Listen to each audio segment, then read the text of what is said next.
Guten Erev Shabbos, everybody. How are you? Ephraim Schwartz calling you from lovely, fantastic, amazing Eretz Yisrael here in the city of Carmiel on my porch. Gorgeous day outside today. And looking forward for this first Shabbos after Pesach, sefirat haomer, Holy Weeks, Holy Days. And we start with Parshat Shemini this week. And Parsha Shemini is a special Parsha because, as you'll note when we go through the Parsha, that we've actually reached the halfway point in the Torah. That's pretty amazing. Halfway point. You know, there's a song, I think. Oh, we're halfway there.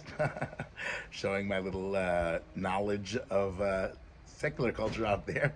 But we're halfway there. And our sages tell us that the reason why they were called sofrim, right, at the times of Chazal, is because they would count the letters, count the psukim, the words in the Torah. And they tell us that we actually have in this week's Parsha both the halfway point in regards to the words of the Torah and in regards of the letters of the Torah. Of course, that's cool trivia to know. Somebody asks you, hey, what's the halfway point of the Torah? You know, so you have to tell them Parsha Shemini. But again, what's the point? I mean, the Torah is not a trivia game.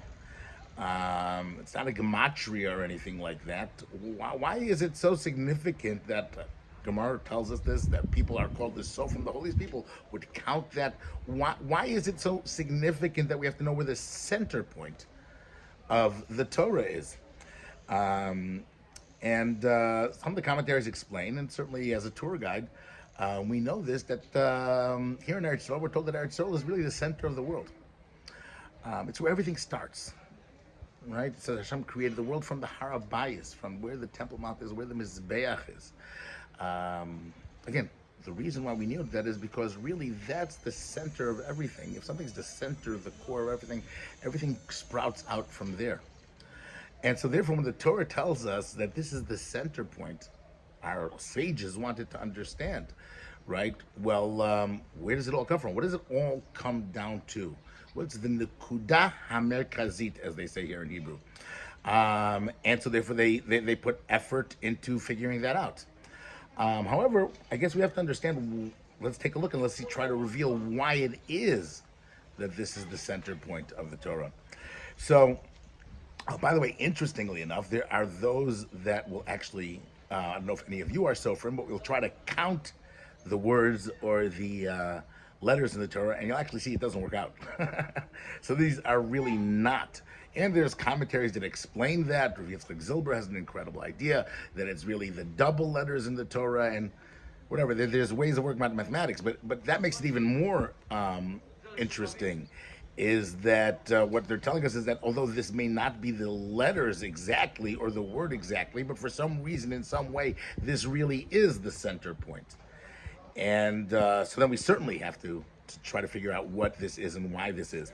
So the first one that we have over here is in the story over here where it's talking about Moshe Rabbeinu and the karbanos that they brought on the first day of their sacrifices. Over there was Rosh Chodesh Nisan, and it tells us over there, Seir hachatas, and the goat of the chatas, Darash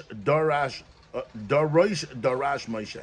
Moshe Rabbeinu darshaned, he sought it out, and it was burnt, and he got very angry at Elazar and Isamar and Aaron for not eating that korban. They should have eaten it. They responded, the reason why we didn't eat it was because we were in aninus, because we are their brother, their sons. None of an avihu had died before burial, and we weren't permitted to it. And ultimately, Moshe agrees with them. But that's the story, which is a fascinating story. That's really the center point of everything. It's not something that I would have chosen necessarily to be the center point of the Merkazit, but it is. In addition to that, there's two words there, darash. Right? It's like a double darshaning of that. There we have to understand, why is this the center point? And the truth of the matter is, there's even halacha that's brought down that the word darash is at the end of the line when it's written in the Torah. Darash is at the beginning of the line. Okay. The Chida adds even another layer to that, that the words are similar. It's darosh, darash. Those two words, darosh and darash, right, remind us of other words that are similar. Darosh is like the head, Rosh Hashanah, right? Darash is from the word rash, poor. So you have the head, the rich, the wealthy, the top of the world. Then right after that, you have the Darash, the poor person. Interestingly enough, as I said, the Chida says, Darosh, the head, it's at the end of the line. It's always got to be written at the end of the line, right? You ever sitting, I know Cholamite, sometimes when we used to have tourists in Israel, you'd go to Rosh Hanikra, right? And there's huge lines, they're in the middle of Summer Bein Hazman, and there's huge lines there to get down to the cable car. Baruch Hashem, a good tour guide like me knows the right people, and me and my tourists go to the head of the line. We jump to the head of the line. But if you're at the end of the line, you don't have any privileges. You don't have anything, right? You're just a regular guy with not a tour guide like Ephraim Schwartz, right? Those good old days. Darosh is telling us that sometimes, you know what? The Rosh is at the end of the line. And the opposite, Darash, sometimes the poor person is in the front of the line, right? Sometimes the person that we think is the least likely is the one that could really be the Rosh.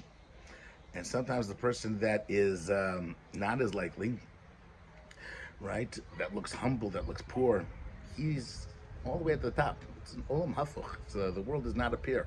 And in fact, that's really the way it should be, in fact, right? The wealth is not jumping the line and having the best tour guide. The wealth is in the way the person goes ahead and is doresh. We have to go ahead and start being doresh this. It's part of the center, but it's deeper than that, right? We're told Moshe Rabbeinu is the one that this is talking about. Moshe Rabbeinu is the top of the world. He is the Rosh, right? But you know what? At the same time, Moshe Rabbeinu is the one that was wrong over here. Vayiktzov Moshe. Moshe got angry, and he lost it, and he was wrong, right? He became Rosh in 1 second. Right? If he stops at the Darosh, if you're at that point, which is the most humble of all persons, it's hard to say this about Moshe Rabbeinu, right? But you also have to go ahead and be the Rosh. If you're not Darash, you have to look and try to find that merit, which seemingly Moshe Rabbeinu did not do over. He didn't try to be Dairish to find that merit, and as a result of that, he lost it out. To a large degree, we're told that Hashem looks at Eretz Yisrael, he's Dairish as Eretz, right? This is a land that Hashem is Dairish, he's always seeking Eretz Yisrael. He's finding the good of Eretz Yisrael. He's looking out for it. Eretz Yisrael is the center of the world. This is where everything is. If it doesn't look good, if it's not, you've got to find the good in it. You've got to be Dairish and Darash, and that's the center. Then you can reveal and get to it, connecting to HaKadosh Baruch Hu. Okay, very nice idea. There's another idea. Let's jump over with a few minutes we have left over here to the second central point of the Parsha, right? Which I think is even more essential, right? There it's talking about the center part of the words in the Torah, and it's talked, ironically enough, it seems like so bizarre. It says, we're talking about the animals that you can't eat, or the reptiles. It says, Kol holech al gachon. Kol holech al arba ad marbe raglaim, right? It's sheketzim. Right? Anything that's walking on its stomach, on its gachon. And Rashi tells us gachon is a snake. It's a reference to the snake. The vav in gachon is the central letter, we're told. It's the central letter in the Torah. Everything comes from there. Well, that shouldn't be too hard to figure out. Once we say the word snake, we know we're going back to the beginning. We know that we're going back to Gan Eden, right? And we're going back to the snake in Gan Eden. The entire world, you want to know what the entire central aspect of the world is? Getting to that snake and rectifying it, fixing up the sin of that snake. You know what the snake was? It's fascinating. The snake was, we're told, stood up tall.